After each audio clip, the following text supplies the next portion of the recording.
湖北黄石泾县不明生物，嘴长獠牙，面目凶猛，传说是灾难的出现。在湖北出现了一只外形很像小鹿的动物，这只动物面目凶猛，嘴边长满了锋利的獠牙，叫声也非常的怪异，甚至有传说这种物种的现身是灾难的出现。对于这种传言究竟是真是假呢？这种动物到底是何物种呢？与此同时，甚至有人说，只要这种动物进入家门，不能下也不能打，还不能捉起来吃，这到底是什么动物？为何还会带来霉运？这种动物就是黄麂，它是麂类中体型最大的一种，它的体长大约只有1米，成年后和成年羊羔相同。它生活在山区丘陵的森林灌丛中，但是并不属于鹿类，以植物嫩叶、花和各种果实以及农作物为食物。虽然它看上去和常见的鹿一样，其实雄性还有一个特别的点，就是有着食肉动物的尖牙，不过一般都是被嘴盖住，偶尔能看见一点点牙，不过并没有主动攻击行为。反而它是一种独行动物，生性非常胆小，一般在夜间或者清晨出来寻找食物。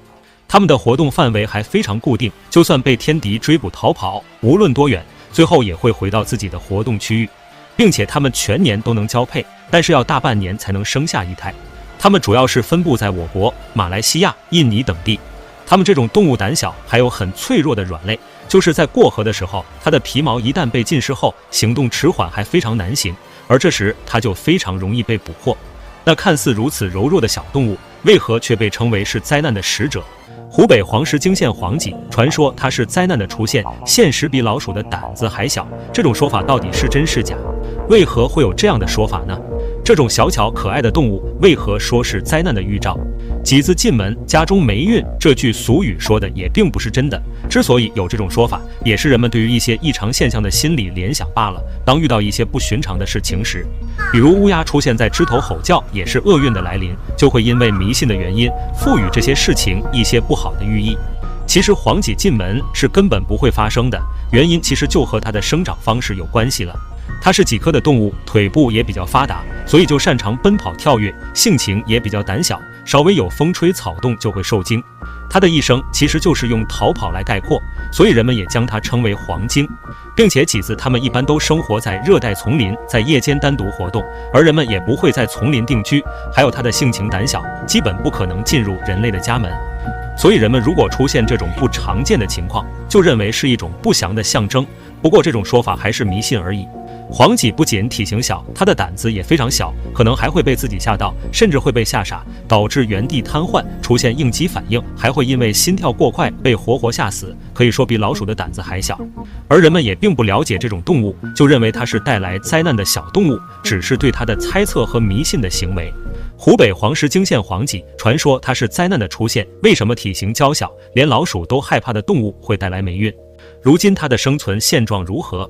从古时就有捕食这种动物的习俗，如今随着社会的发展，现在人们也认识到了这种野生动物的重要性。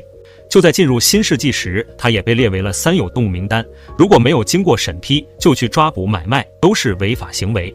如果发现，就会面临罚款，甚至是拘留。如今人们认识到它是保护动物，也更加积极地保护它们，还有很多群众救助迷路的小麂子，将它们送进了公安部门。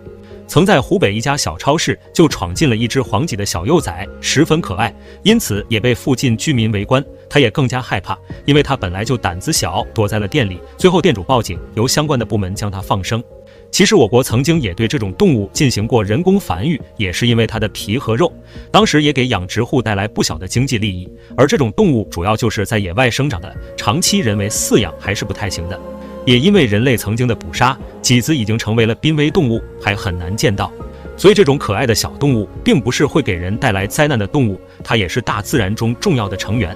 所以有关部门也提醒，如果遇到受伤受困的野生动物，请及时报告相关部门，避免和动物直接接触。对此你有什么看法呢？欢迎在评论区留言讨论。本期的视频到这里就结束了，感谢您的观看。喜欢本期视频可以添加关注哦，我们下期再见。